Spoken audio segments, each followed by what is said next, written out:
Hey, everybody, welcome back to another Post Status Live. My name is Corey Miller. I'm the publisher at Post Status, and I've got my friend, coach, psychologist, Dr. Corey Wilks. And I got to know Corey last year, and we've been talking about this subject for a while now. I'm going to let Corey fully explain what all he does in the world, but we're going to have a conversation about how you can take coaching as a skill and use that in your job, whether you're a leader, manager, entrepreneur, founder, whatever that is, or you're just on a team and you want to get better communication, collaboration, work better with your coworkers. Coaching is, I won't say it's a silver bullet, Corey, but I'll tell you, I believe it's the way of the future. How we lead is coaching through coaching. And it's how I did I tried to lead. As I look back, I go, that's the way I tried to lead, is be a coaching leader. But all right, so Corey, tell us a little bit about yourself and what you do in the world. Yeah, so briefly, my background. So I'm a licensed clinical psychologist and executive coach. I previously did a lot with integrated primary care. I did therapy in that setting. So a lot of brief interventions. I may only have 20 or 30 minutes with somebody every other week or maybe once a month. And the people that I worked with had a lot of limitations. So I had to get really good at finding the most effective, most efficient strategies to create behavior change in people. And then in December 2020, I left the therapy world and started coaching, writing online, creating digital products, courses, all that kind of stuff. And the more I coached, the more I started getting more and more questions of, okay, but how do you coach? Like, what does it mean to be a coach? What's the difference between coaching and therapy? Sort of what have you learned as a psychologist that gives you an advantage when you go into the coaching field that kind of sets you apart from a lot of other coaches?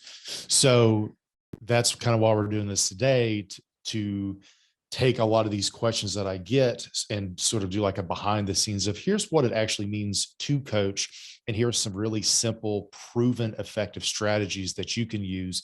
Even if you're not going to be a coach, you can still use the skills of coaching to really, whether it is helping your team function more effectively, yourself, other people you work with, client work, whatever, coaching skills go a long way. Absolutely. And you know this, but I'll tell others. So when I left my company, iThemes, and was sitting out into the world, I got into a coaching program at University of Texas, Dallas, which was well known. And it was like the standard that I heard about. And I was like, okay, I'm going to go through coaching. And I'll tell you, I wish I had done that before I started my business, because it would have professionalized, formalized everything I tried to do organically over the years. But coaching, my understanding too of coaching is a lot of the principles I learned was based on popular psychology or positive psychology, I think. And it was just really uplifting, and it felt human. Like, I think I'm going to rant for a second, Corey, but I feel like our current model of leadership is inherited from the assembly line model. Okay, here's your part, just do your part, make sure you do your part well. And then, for robots, I think that works well. You can tell a robot, you don't have to say please and thank you. You don't have to elicit right now at least, some creative, innovative input that they might have. You're like, no, just do the job, just do that job. And there wasn't a lot of focus in, I'm sure people in the assembly line, back 80 years ago felt like, okay, the Model T came out the other end and I put this part onto the Model T. But I think a repercussion of that has been command and control. And my beef with that is we've inherited that in our leadership practices. And we end up treating people like robots. Mm-hmm. I think coaching is so organic and human. It's saying to me, Corey, you have inherent gifts. You have inherent strengths, creativity, energy, visions of the future, visions of the present, all these experiences throughout your life. And I go, okay, like this webinar, for instance, If it was just me, I'd give you this little monologue and I'd be like, okay, but this is us sharing together what we think is, what we want to impart to other people. And I think so much more awesomeness happens when you look at it as coaching. And the way I was taught is the answers are in you already. And as a coach and a guide, how do I help you get those out into the world, express those to make meaningful impact in the world? And so that's why I think this topic is so vital. This is why I asked you to be on here, why I have invited my own coach to events here at Post-Status, is because I fundamentally believe we can change leadership through this one skill set. What are your thoughts on my rant? So I fully agree with you on how a lot of people overlook the human element when it comes to just business. Because you're right. A robot, a machine, you don't take into account their feelings. You just tell it what to do and it does it. Humans don't work that way. And a lot of people, they either think about like, oh, well, Steve Jobs, he was just an asshole to people and he got results. Look at Apple. Yeah, but they kind of succeeded in spite of that rather than because of it. Right. And I think a lot of people, they just get into this like almost dictator mentality of, well, I'm the boss. You do what I tell you to do. You don't question it. And if you do question, or if you don't function like a machine, then you're fired.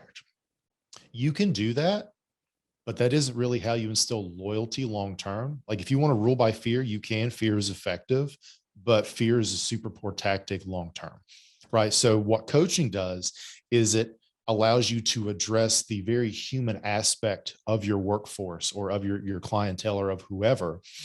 And that is really going to be your advantage long-term, is how do I empower the people around me so that they can go out and function autonomously and fire on all cylinders, right? You have to treat people like people if you want them to function fully. They're not machines. You can't treat them like machines.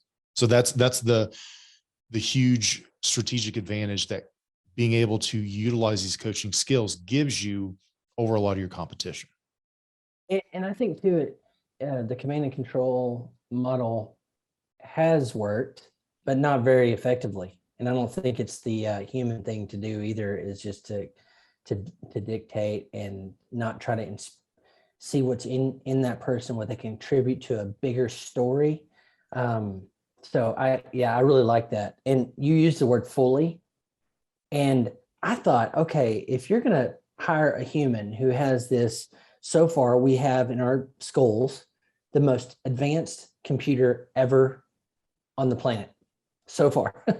Why wouldn't you leverage that for creativity? Now, I will say it can get messy, but so is life.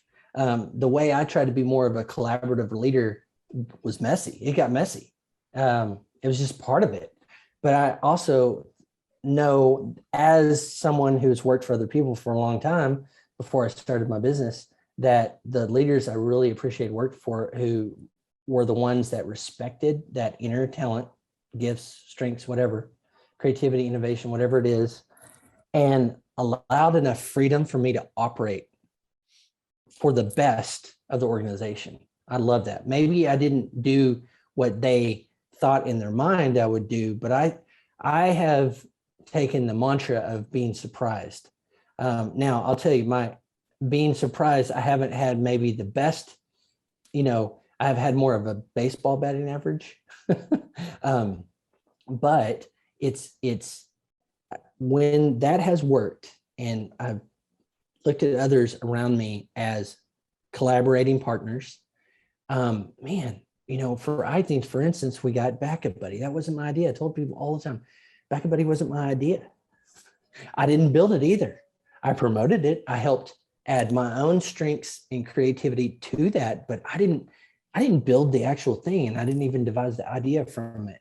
And that particular product helped thousands and thousands of people over the years, still helping people. And that's what I love about being a collaborative, a coaching leader.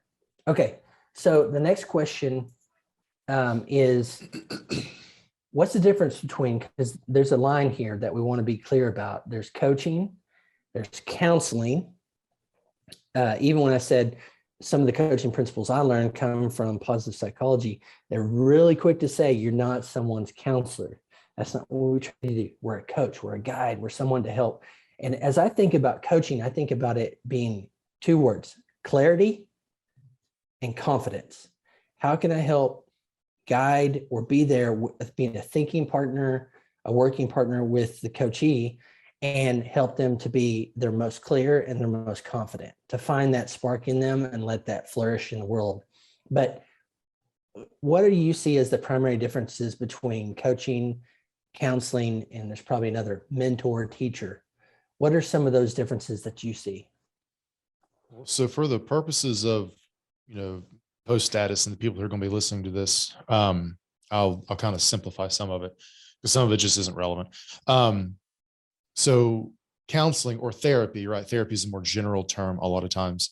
Therapy is primarily about bringing somebody from dysfunctioning to functioning, right? And it's typically related to what's called psychopathology, right? It's just like mental illness is a simpler term, right? So somebody who has addiction or depression or like generalized anxiety disorder, right?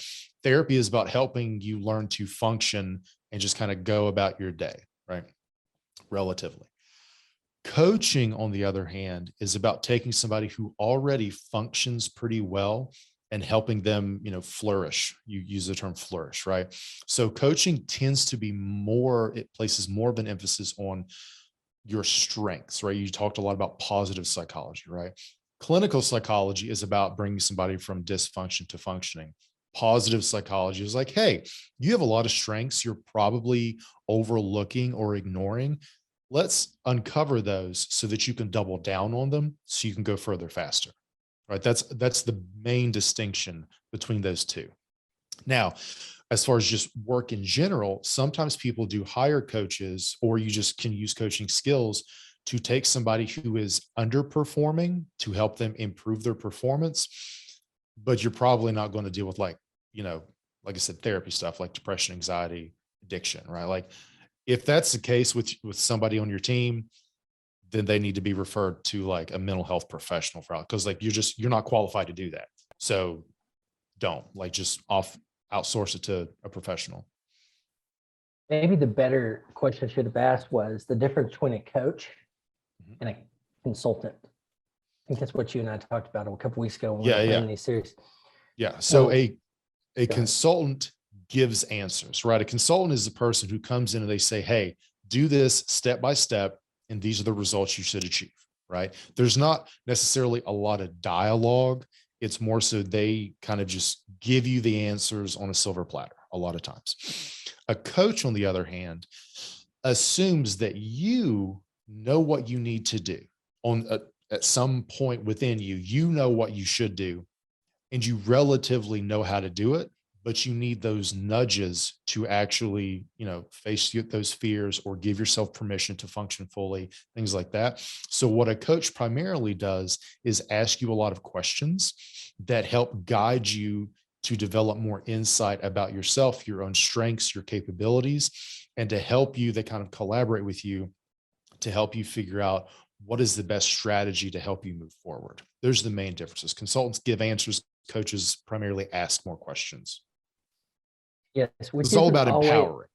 Yeah, empowering. I like that. Again, finding that spark in you and helping you develop it. But I think one of the nuances we should share is that if someone listening to this is a manager, they've got 5 people, word chart says you are responsible for these 5 people, hiring, firing, all that kind of stuff stops with you. I think the nuance to say too, and why I wanted to mention the differences, or at least ask you about the differences, is because it's a skill set. And I want to accentuate that. Like I have, just thinking back about some of my career and some of my teams, there's moments where I go, all right, Corey, it's time to employ coaching. And then there's times to go, coaching is different. Now I'm going to transition to directing, or I'm going to transition to mentoring or teaching, or whatever that is. And that's why I think it's a big component, especially for you leaders listening to this, that like it's something that you can employ when the moment is right. When do you think coaching as a skill set for leaders, Corey, is some of the situations that you could see a leader going, okay, I'm going to employ some coaching big time on this? Honestly, throughout the entire relationship, right? Yeah. From day one, right? When you say, okay, here's the onboarding process, here's training, that's a really good opportunity to incorporate some coaching skills, because those are just going to augment the training, right? Especially when you're seeing somebody, hopefully you're preventing any sort of underperformance by doing coaching routinely, right? And again, we haven't really talked about what we mean by these coaching skills specifically yet, so there's not as much context, but you can also employ coaching. For example, let's say you have somebody who's underperforming, right? Instead of just saying, hey, you're underperforming, you suck, you're on the chopping block, if you don't do X, Y, or Z within the next, by next quarter, you're done. Well, now you're kind of ruling by fear, kind of being an asshole about it, right? And you're very much being a boss in that you're being bossy rather than being a leader. You're not leading them at this point, you're bossing them, right? And that in and of itself is a really important distinction, I think, to make of, are you trying to be a boss or are you trying to be a leader? Because sometimes that is going to look very different, right? Because in order to lead, what you're actually saying is, how do I empower my team to function optimally? Yelling at them isn't always going to work. Telling them, hey, you're getting ready to get fired if you don't improve, doesn't necessarily get the outcome that you need them to achieve, right? Might for a So what is a season. better way? It might for a season, like you said, fear. But yes, at some point it's like, well, I don't mean to be pessimistic, but I've been there where you're like, hey, you gotta up your performance, and it'll work for a small season. You'll get a bump, Yep. And then they revert back. Yeah, back to normal. Exactly. Right. Yeah. So instead of saying, hey, you suck, here's exactly what you need to do to improve, that can be helpful, right? People need a roadmap, of course.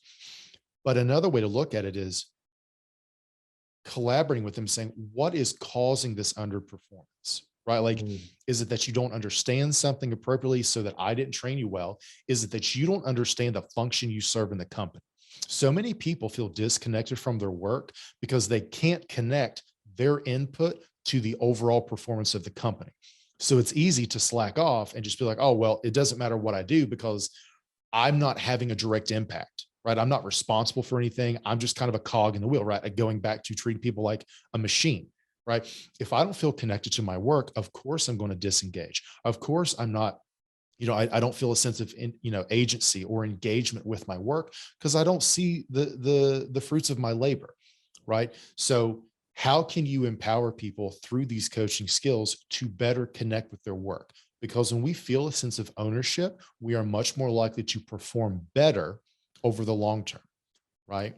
So that's part of it, is how can you collaborate with this person to understand things from their perspective, to identify what is holding them back, and how can you together overcome these obstacles, right? Like that's really where coaching is going to come in. Instead of saying, just, yelling at them and throwing answers at them, like, this is what you need to do it or you're out. Say, what is underneath this underperformance and how can we address it together so that you feel empowered to go out and kick ass? Okay.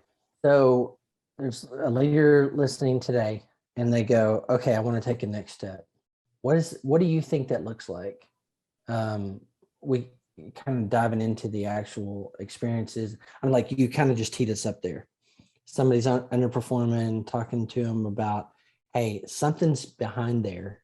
How would you go about doing that in a team context, for instance? Mm-hmm. Pulling somebody aside and say, hey, let's talk through. Do you set the stage? Do you say, hey, I want to just kind of get to, here's the things going on. Here's our expectations. What's going on? What's hindering you? What's holding you back? Using your words there, I really like it. What's holding you back from being able to do these things?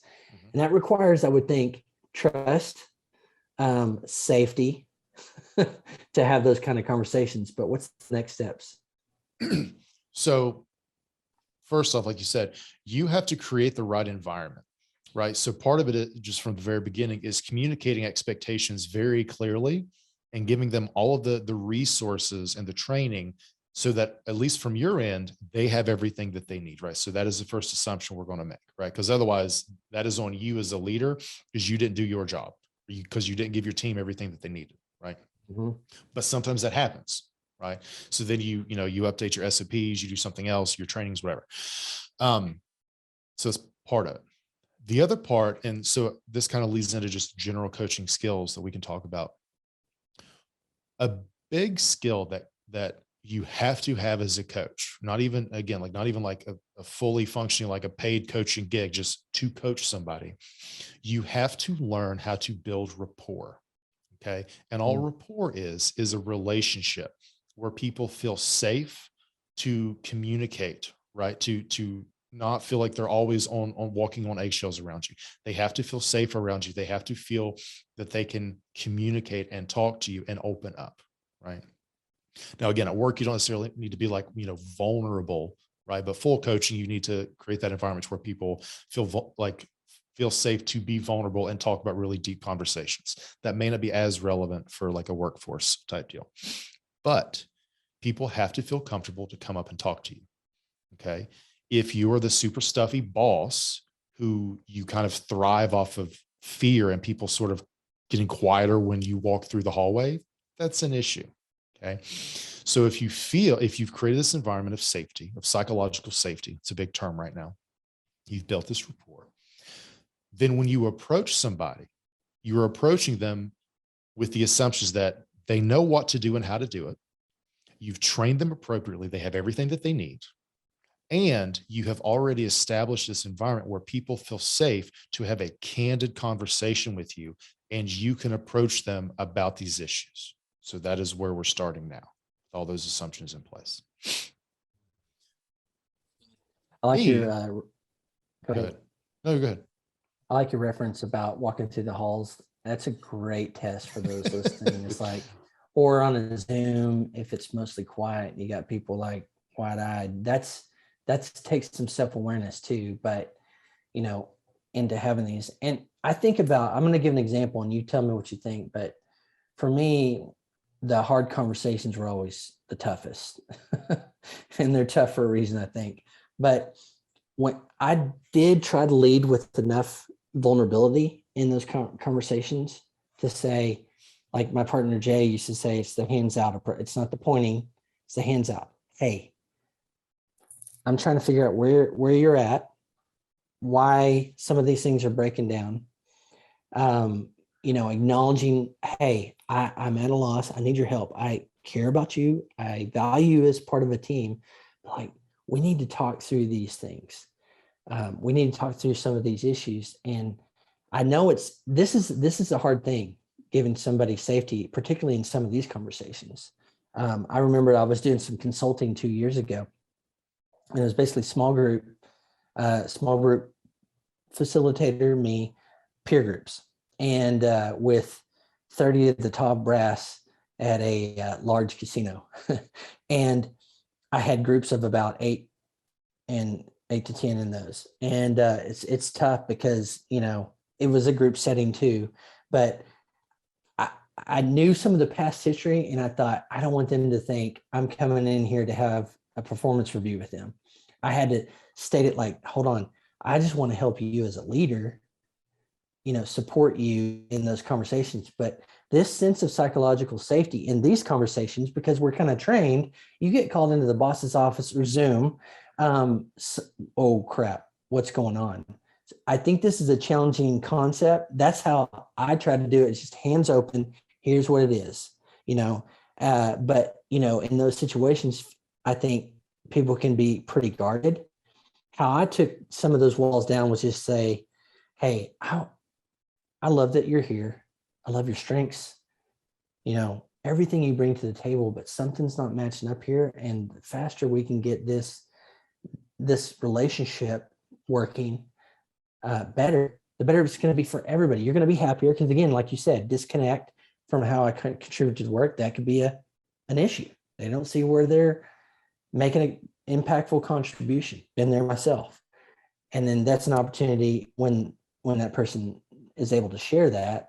But do you have any thoughts about how to help foster safety in those conversations? So a couple things. And this also goes to like parenting, right? So when I used to do like parent family training, therapy stuff.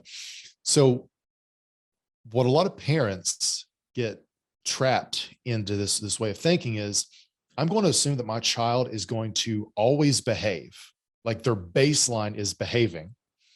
And anytime they deviate, that is when I smack them back on track. So I only ever pay attention when there's a problem. Okay.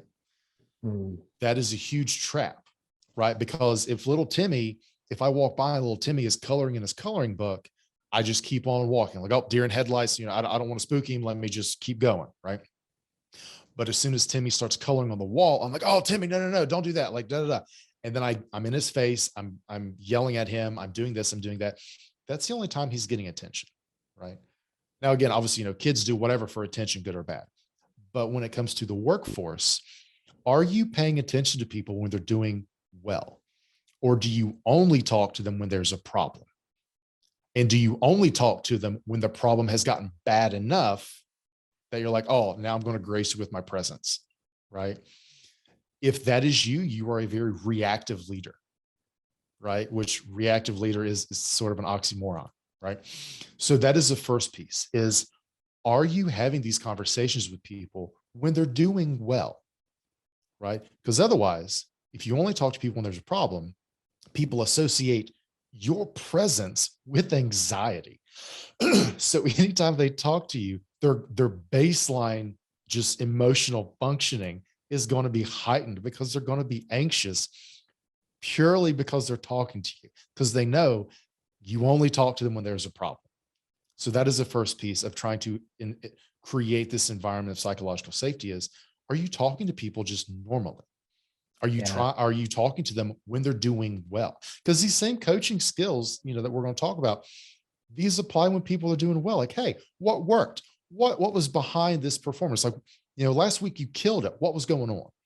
Right? That contributed to your performance. How can we double down on that? Right? How can we dial that in, kind of put it in a bottle so you can do that more often? Right? If you're never doing that, if you're only paying attention to problems, you're putting everybody on guard from the moment you walk in the room. That's so good. And I'd also say, I love that perspective, but I'd also say you're missing out on probably what is that almost 100 times better part of this too, which is the opportunity. I'll give an example back from my themes. It's like, a big launch happens. One of our developers or teams have helped push this out. I always love the high fives. I love to be the encouraging leader.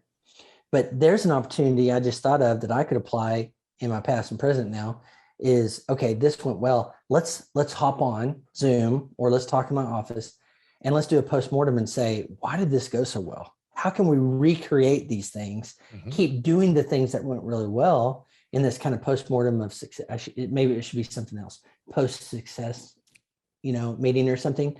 But I like that. And I'm saying all this because I want to emphasize what you said, which I think is brilliant, is that it's an ongoing conversation where it might include both sides of this, the good, the bad. But then you're got a track record of just saying what went well, what didn't go well. How can we do more of the stuff that we did well? How could we not do as much of the stuff, get around, find ways to work around the stuff that we didn't do well? And I think you're spot on at consistent conversation to say what's going well, what's not going well. And it opens the door to say, this didn't go well. And, but we've had 3 meetings, for instance, before this, and it's always been talking about the good. Now here's something we can talk that it becomes a consistent conversation. I love that. And you can always do like that, what we call like a sandwich or whatever, where you say something they did well, the problem is something else good, so that you begin on a good note to lower their walls, and then you end on a good note so they don't leave downtrodden or whatever. That's another simple super common leadership strategy when you have to give constructive feedback. Um, the way I look at it, and again, I'm not like a team coach type of, expert, but a lot of my clients tend to have teams. And a couple of the most common reasons I see for underperformance, again, in my practice, is, like I said, either people are disconnected from their work, right? Either they don't understand how their work actually contributes. They don't understand the brand vision long term, right? Like one of my clients a couple of weeks ago, one of the things that we did was, because he's, I got a team of 20 people and I don't actually know if they know what the brand vision is. I was like, okay, one super simple thing you can do is ask each of them individually to tell you what they think the brand vision and brand mission is. If you get 20 different answers, you haven't done your job to clarify that, right? Mm-hmm. Now, if you get similar answers, then everybody's on the same page, right? So it's a super simple thing. Another big thing is, and obviously, hopefully you have addressed this in the hiring process, but sometimes people are in a position that just isn't right for them, right? Or they, as part of their position, have certain job responsibilities that they are not best suited for, right? So this is another thing that you can kind of figure out through asking what I call open questions, like open-ended questions. So instead of saying, did you do this, yes or no? Or, something like that, it's, this is part of your job responsibility. And for the last, 3 weeks, just here's, facts of like, you're not hitting what, we collaboratively had agreed that you could hit. What's behind that, right? Like what is going on? Like what is preventing you from hitting this? Oh, well, part of this is I have to do X, Y, and Z. And that isn't how my brain works. That isn't where I am most valuable to the company in, like something like that.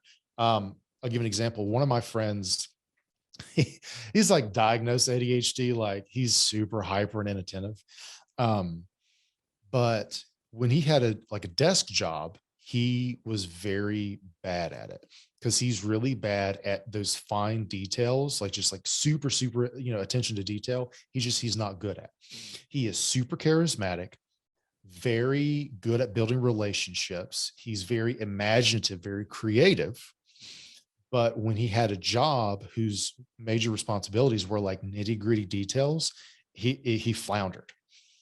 When he sort of got a new position in the fitness industry, for example, he didn't sit at a desk anymore, right? Like his job was to be active, to walk around, to network with people and, schmooze pretty much, and to create new programming for the organization.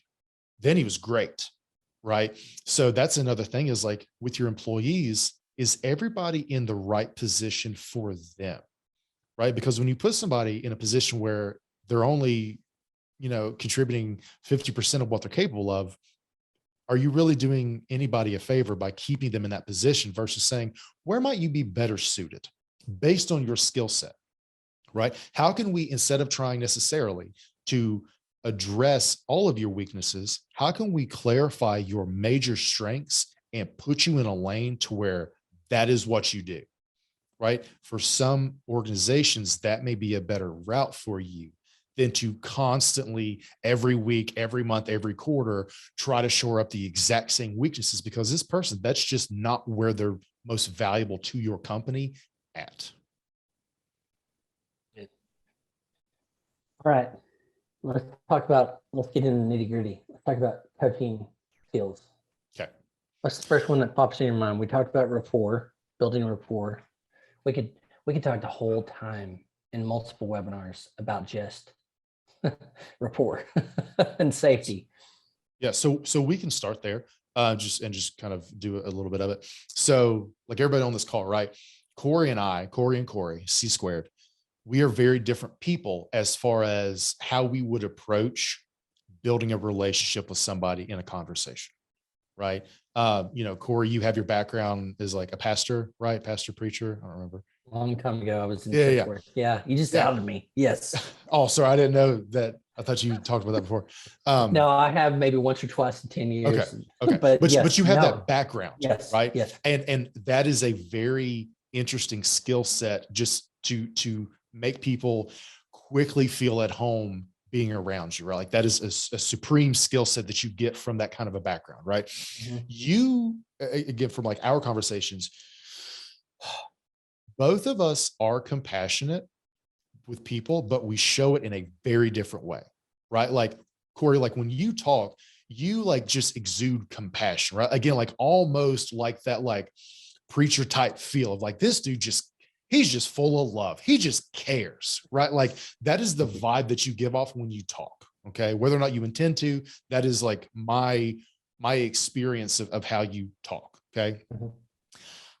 That ain't the vibe I give off, right? Like I come in like I'm covered in tattoos, like I got the beard, I cuss a lot. I'm trying to tamp it down for this recording, but I come at it from like a very like rebellious oppositional standpoint of like, hey, neither of us like authority, let's bond, right? Like I use a lot of humor. I use a lot of sort of irreverence in my approach. That is how I connect with people, right? Of like, hey, let's just cut through the bullshit. Let's have a real conversation. You and I have the same intention and we may get to the same place, but the path we take is very different. And I think that is super important to highlight for people who are trying to figure out, well, how do I build rapport? If you're not super extroverted, you don't have to pretend to be to build rapport. You have to figure out what are your personality quirks that you can leverage to build rapport with people. Okay. That is one, like there's no one size fits all thing. That is an important piece to understand. Don't try to fake it. Don't try to be somebody you're not. Figure out how can you use who you naturally are to build rapport with people and help them feel safe and comfortable talking to you. Okay. That's a big thing. A lot of people don't necessarily talk about. They say, this is how you build rapport. There's no one way. Yeah. I love that you made the distinction that we all bring our own sets of strengths. And I think what I translate from what you said is be yourself. Don't try to be this Corey or this Corey. Be who you are. A couple of ways, because I'm sometimes Captain Obvious or oblivious, excuse me. One thing, so I love strengths assessments, excuse me. They're not a test. It's not a pass fail. Everybody passes. But the VIA character strengths help me. And as you were saying all that, I was like, you know what? I think about how I led and coached and collaborated very much aligns with my top strengths in VIA. Love of learning. So I'm always reading something, and I was pushing books on my team. Still push books on my team. I'm trying to push it on post status, by the way. So there's one. The other was appreciation of beauty and excellence. And I'll just give that one and I'll stop there. But appreciation of beauty and excellence was how well someone did something. I loved using that, like the appreciation of excellence, to help reinforce and encourage. And that also really shaped my leadership, my strengths, because I was just being authentic to myself and trying to apply that naturally in my work. So a lot of times my teams would know this, like anytime we traveled or went someplace, I like to get on the tallest building we can and like look over everything.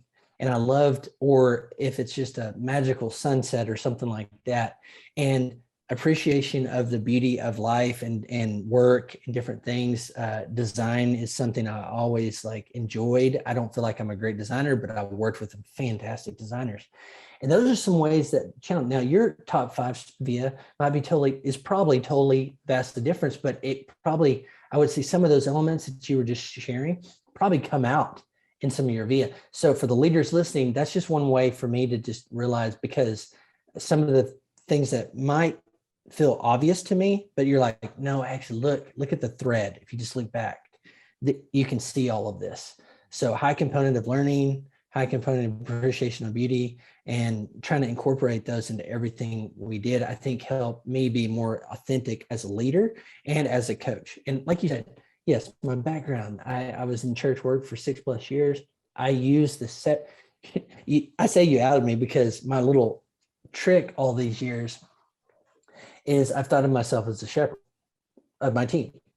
And I got it very much drew those from the best, not the worst, but the best of the pastors and shepherds that I worked with and knew. into my work. And all that influences your leadership style and helps you to be you and camp out the things that are going to really make the most difference, I would say, in leadership. So Kolbe is the second, KOLBE.com. And like you said about your friend that didn't, the details, wasn't a big detail. He's probably in the lower range of fact finder. And it's not lower, it's just that particular component. They don't have the language worked out very well, and I don't either. But you get 4 different modes of action. And learning that just helped me, Captain Oblivious, sometimes go, hey, I can't waterboard somebody with details, or somebody that's a high fact finder needs all of the details. And just knowing that approach, knowing myself first and knowing my team second, helped me to kind of marry all of this together into this messy thing we call relationships. So how could someone, those are some ways I think I've found to kind of discover who I am a little bit more, and then the people I'm working with to make that relationship better. Is there any other thoughts you have on that particular subject? We can keep moving on. Well, we can keep moving on. I was trying to find if I had taken the VIA. I don't think I have. I've taken a bunch of other like leadership and stuff. Like when I got my coaching certification, I did like the MBTI, like the Myers-Briggs stuff, but I don't have I'm an ENTJ for anybody who cares, for whatever that's worth. That totally makes sense. Okay, let me give everybody an example, because I did Myers-Briggs in college and loved it for a long time, dove as far as I could. Then I found some other tools. But what that instantly tells me is I'm on the line, but I'm on the line where introvert. So when you were saying, don't try to be an extrovert, totally get that, right? That comes naturally for you. Your T stuck out because that's your thinking. I'm an F. So that totally makes sense, And another thing you said earlier made me think of this, is that we're not always going to be the right person for the other party in these conversations. I could tell you there was many people on my team who, if they picked between Corey and Corey, not a competition, they'd go, I want that Corey.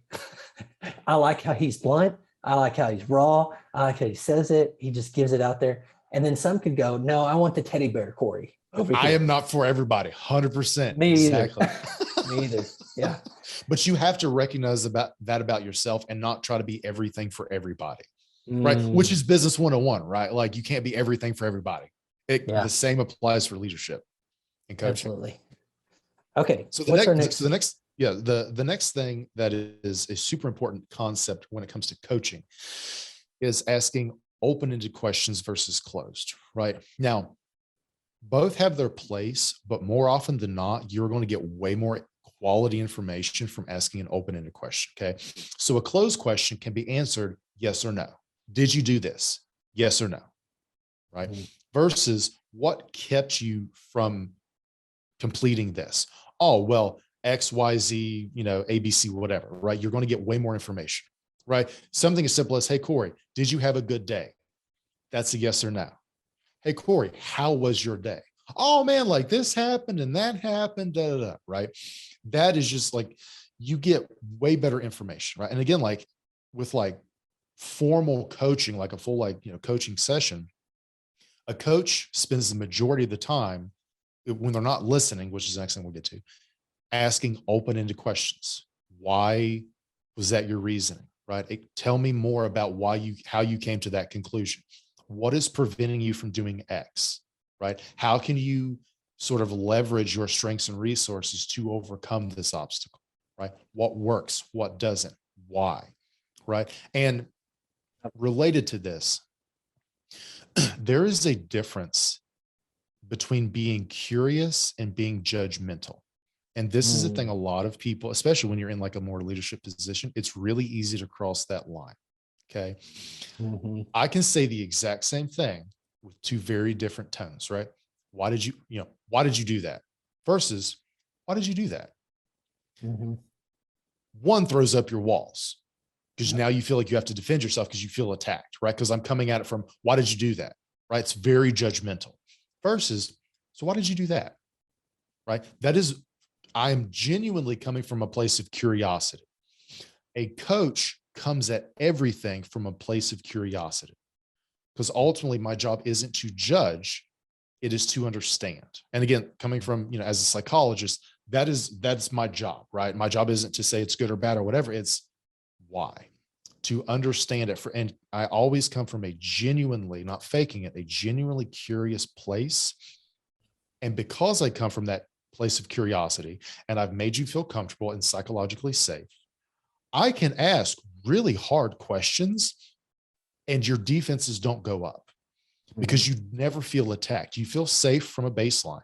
And you know that I am trying to understand you and your situation better rather than just trying to get enough information to like hang you up. Right. I think, go ahead.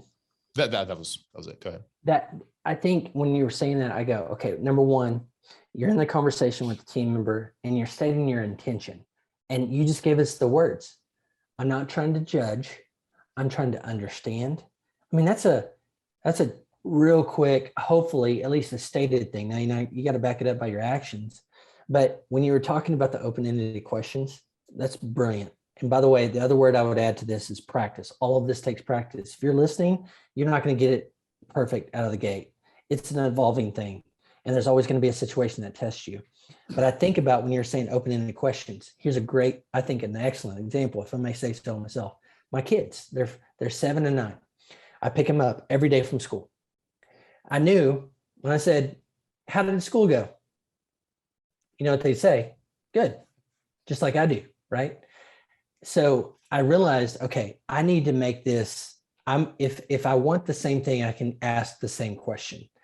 But what I really want to get, and we've done this at the dinner table too, my wife, Lindsay, and I asked the question differently. So she said, what made you laugh? What made you tell me about the best thing that happened at school today? Your favorite thing that in trying to put it in their language that they can understand is so critical. So like, I think part of this is you're saying that too, is also helping the other person think. I think too many times, Corey, in work, we delegate thinking subconsciously, consciously, whatever, to the boss. And this is saying you're putting it right back on them. Hold on. We're a team, right? And I want you to think. I'm not going to hand you all the answers, but I can find great questions to help us explore this together. And I think your example of yes or no questions, or questions that is just going to lead to like a very summary answer. How'd today go? Great. My wife's going to come home in a couple of hours and she's going to be like, how'd your day go? And I know now I'm an adult, so I know better. She wants to actually have a conversation instead of, it went great. It went well. It went good. Those are the default answers. But doing the open-ended, you're being, like you said, stay in that mindset of being curious. And I'm just trying to understand so that I can support you. I think that's really, really awesome. I'm glad you mentioned that. That and one other thing on this, trust is fragile. Okay. So I'll give an example with this curious versus judgmental thing. So when I was on internship, I had a supervisor and he set me up in that, I just want to understand where you're coming from, but he didn't mean it. Right. So he was like, I just want to understand where you're coming from. Tell me about X, Y, or Z. And basically I was dissatisfied with how things were going. So I opened up because he created this sense of psychological safety, came from this place of curiosity. So I was candid. And immediately after, he was like, well, if you don't want to be here, we don't want you here. Right. You can quit, or we can fire you. Well, and from that moment on, I was like, I will never trust you again. I will answer yes or no. I will come in and I will do the bare minimum of my job because you have betrayed all of this trust that you claimed you were trying to build. Okay. Yep. Now, again, for me, I'm oppositional. Like my baseline is oppositional, right? So other people may be better employees than me, but it's also why I work for myself. But that is an important thing for you as the leader who's trying to practice these coaching skills. If you say you're coming from a place of curiosity, you have to mean it. This isn't a ploy. Yeah, exactly. This isn't a ploy to be like, let me find this information so I can just, smack the hammer down. You will lose that trust and your team will not be the same. It will never be the same if you betray their trust. And by the way, because they're humans. Exactly. And people talk. So if you go into it and it feels like an ambush, you know what they're going to do when they go back to their desk or, you know, they're off Zoom? There's going to be like, hey, next time Corey talks to you, be careful because it's probably going to be an ambush. Exactly. So I love that you accentuated that. Trust is earned and trust can go away real quickly. So you have to start from that authentic place of understanding versus judgment, critique, or, you know, hell and brimfire. Yeah. Well, and constructive feedback, right? Like constructive feedback is very different than criticism, right? Criticism is here's everything you did wrong. Constructive feedback is here are some of the things that didn't go too well. And here are specific things that you can reasonably do to shore up these issues, right? It is constructive. Constructive by definition means to build up, right? So when you give feedback, is it constructive or is it just a criticism? Right. Mm-hmm. Another big, just foundational coaching skill is called active listening. Right. And a lot of people think they know what active listening is. They don't. Active listening isn't paraphrasing and parroting back what the person just said. Right. That sometimes is part of it. Right. Like, oh, you know, and Corey, you sort of like intuitively do this at this point. Like you intuitively paraphrase, oh, so what I'm hearing you say is this, this, and that, right? You've done that during this conversation, right? That is a piece of it. But when a lot of people are starting out learning active listening, they think that is all it is. So you're not actually listening. You're just you're listening enough to paraphrase so that the person thinks you're listening, right? Active listening is when you are fully focused on what this person is saying. What a lot of people do is they listen with the intent to respond. They don't listen with the intent to understand. So if I'm only listening to you and just waiting for you to shut up so I can talk, I am not listening at all. I'm just waiting my turn to talk. So I already got our next conversation topic, by the way, Corey. It's going to be handling anger and frustration as a leader. Because when you said that, I thought to myself, if I'm fully focused on you, but I'm not a pure coach, I'm a coaching leader, and we're going to have this conversation, I have the outcome that I want in my head, you know, and it goes back to what you said way earlier, which is like, you need to be clear as the leader what you're expecting.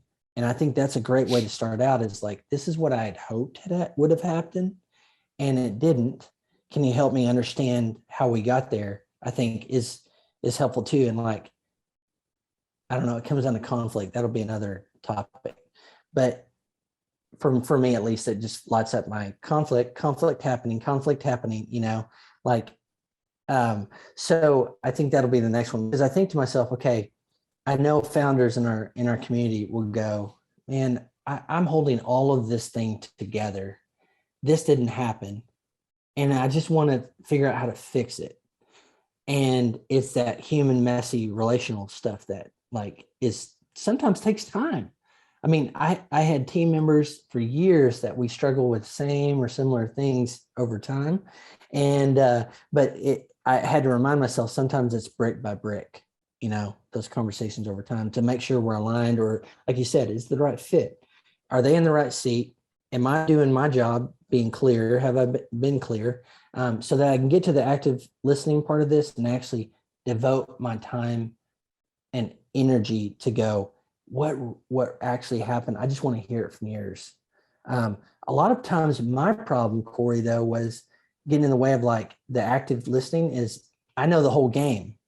You know, I'm flying as the leader up here, 30,000, you know, and I have pretty good knowledge of everything that happens in the plane and outside of the plane where we're trying to go. And that's what has made active listening hard for me. Do you have any thoughts about that, or it helps? Tricks? Yeah. So part of this, and again, for the specific audience that we're talking to, right? You all are not trying to necessarily be coaches, right? You're trying to use coaching skills within your job, right? Mm-hmm. With full coaching, like when I coach somebody, there is not a power differential, right? Frequently, I am coaching people who are making millions of dollars doing something that I am not a subject matter expert in, right? So I am relying on them to understand the ins and outs of their industry, and I'm helping them on other aspects that are related to their performance in that industry, right? So like if you have limiting beliefs or some self-sabotaging behaviors that is preventing you from hitting certain metrics, then we're going to work on this, right? I'm not going to teach you how to do YouTube or how to do, whatever, manufacturing, whatever. With the people we're talking to today, there is a power differential, right? Like you said, either you're an industry expert in what you're talking about, so you know exactly what they need to do, right? Or you can objectively fire them. And that is always an option. And that is why it is important to be candid about that dynamic, right? Like you both need to acknowledge the actual real dynamic of your relationship. You cannot pretend to be buddy with somebody that you have power over, because ultimately when shit hits the fan, you're the boss and you can fire them, right? That is super important to acknowledge. Okay. And like you said, Corey, like all of these are just tools in your tool belt, box, kit, whatever you want to call it, right? So you use these strategically. So when it comes to active listening at its core is about collecting information. Okay. You as the leader, you don't know what the next step is that is best for your employee and your team if you don't have enough information. You collect information through active listening. Okay. Because if you don't actually understand what is preventing this employee from hitting X metrics, or what is preventing from doing X, Y, or Z, right? Or what they actually get energized by doing as part of their job, if you aren't paying attention to that and collecting that information, you do not have a fuel source to go out and do what you need to do. Okay. So that information, that intelligence, everything starts from that, because you don't know who is right for what is working, what isn't working, or why it is and isn't working, until you focus on active listening. That's how everything starts there. That's where you collect it. And then you can start to make decisions from that. Otherwise, you're just kind of flying blind. Yeah. Good. That's good. Okay. We only have 2 more minutes left, but in wrapping this up, and we'll have to think about part 2 for this, but any other things that we left out that you want to mention as far as coaching as a skill set, or resources for further information for people? For today, no. We could do a whole series on this, man. So when people have like people watching the replay or whatever, they can just hit you up with questions, and then we can take those and do another thing down the line. Or if people want to do like a more formal like training of like, here's everything, we can kind of go from there. But there's so much we can talk about this endlessly. So for today, no. It's a practice, by the way, everybody. And I want to leave you with that. It's a practice. Don't think you're going to be perfect out of the gate. I've been doing this for a while and I'm still learning. And I think those make, by the way, the leaders that are learners make the best leaders, because you acknowledge you're still in a growth process, that you don't know everything. Some of us, I think, get trapped in that. We think we know everything. And I tell you, the growth mindset is so key to all of this. Corey, tell everybody where they can find you if they want to pursue conversations with you specifically. I know you work predominantly with founders, but what's your website, or how can we find you and take next steps? Yeah. So the easiest way is just my website is just CoreyWilks.com. So like on this recording, you see Corey Wilks is my name. Just CoreyWilks.com is the easiest way to find my writing, how to contact me. You can email me at Corey@CoreyWilks.com, Twitter, Corey Wilks. Like I'm Corey Wilks everywhere. And yep. As far as one-on-one coaching, I work with a mix between like founders and entrepreneurs. I haven't worked with like, leaders of like teams, like management. But I do have people in that position in the cohort-based course I run. So if people are curious about that, they can reach out, but otherwise I'll be around post status. So. Yep. So Corey's in post status. You can look him up there through his name and also put it And into Slack. the chat for you. Yeah, you can hit me up in Yeah, Slack for Slack. post status. Yeah. Yeah. So I'm available. All right. And I put those into the show notes in the chat here, and you can learn more about Corey. Corey, thanks so much for taking your time to talk about these subjects, apply your experience and expertise to all this. We so much appreciate it. I'll be hitting you up about conflict, about leadership coaching part 2, all those kind of things. And you all stay tuned. We'll be having Corey on again, because I think these are topics that we need to make sure are front and center, and show people there's another way. So thanks, Corey, for being here today, and I'll see you next time. Thanks, everybody else, for being here. Hope to see you on Post Status Slack soon. Take it easy. Thanks, my friend.